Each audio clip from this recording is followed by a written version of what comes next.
exposing the wildest Tinder date gone horribly wrong. This is a tale that will make you rethink every swipe you've ever made. It's a story that starts off like any other modern romance, but takes a turn so sharp you'll be left gasping. Buckle up, folks. It's a bumpy ride. Imagine the thrill of a roller coaster, the anticipation, the excitement, and then the sudden drop that leaves your stomach in knots. That's exactly what this story feels like. A few years ago, I matched with a guy on Tinder, both of us proudly child-free on our profiles. It seemed like a match made in heaven. We both had clear intentions and were upfront about our lifestyles. No kids, no strings, just two adults looking for companionship. We texted for 2 weeks. #safety first, right? We exchanged messages day and night, getting to know each other's quirks, likes and dislikes. It felt like we were building a solid foundation. We talked about our favorite movies, shared memes, and even had deep conversations about life and our future aspirations. His social media, sparse but no red flags. He wasn't one of those people who posted every detail of their life online, which I found refreshing. It was a bit mysterious, but in a good way. He had a few pictures of himself hiking, some with friends and a couple of his dog. Nothing seemed out of the ordinary. We shared everything: love for music, animals, hiking, reading. It was like we were two peas in a pod. We even had the same taste in books and would often recommend titles to each other. Our conversations flowed effortlessly, and it felt like I had known him forever. Honestly, he seemed like the dream guy.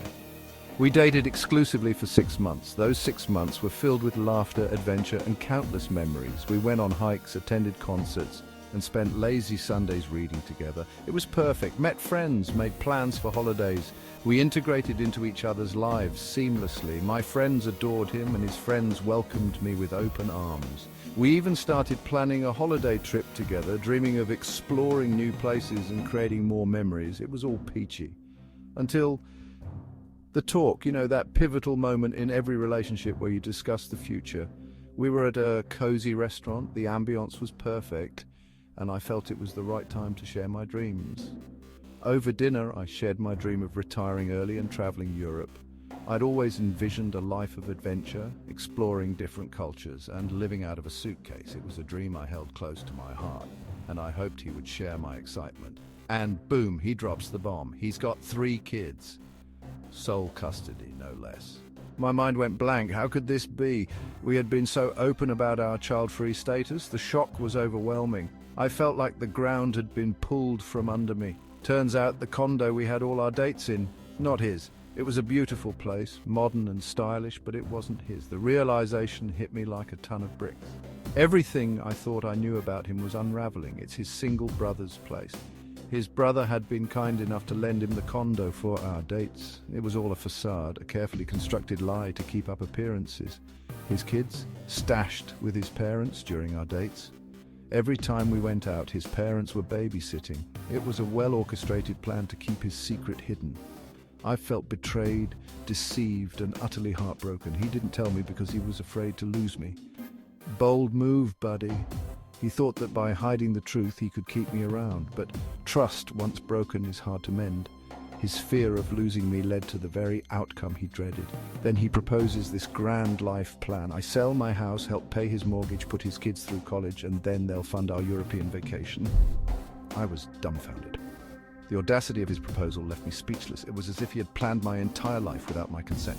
I stood up, grabbed my bag, and walked out. I couldn't stay another minute. The betrayal was too deep and the trust was shattered. I needed to get away to clear my head and process everything. He followed, calling me irrational. He couldn't understand why I was so upset. To him, it was a minor detail, a small hiccup in our otherwise perfect relationship, but to me it was a deal breaker. I threatened to call 911 if he didn't back off. I needed space and he wasn't giving it to me. The situation was escalating and I felt cornered. My safety was my priority, and I wasn't going to take any chances. Over the next 2 months, he and his entire family harassed me, calling me a child hater. The cops finally had to step in. The harassment was relentless. They bombarded me with messages, calls, and even showed up at my workplace. It was a nightmare. I had to involve the authorities to get some peace. He left one last message: I'd die a lonely cat lady, and I wasn't that hot anyway. And that, folks, is the most insane Tinder date ever. Swipe carefully out there. It was a bitter end to what I thought was a beautiful relationship, but it taught me a valuable lesson about trust and the importance of honesty. So, the next time you swipe right, remember my story and tread carefully. The world of online dating is a wild ride, and you never know what surprises await you.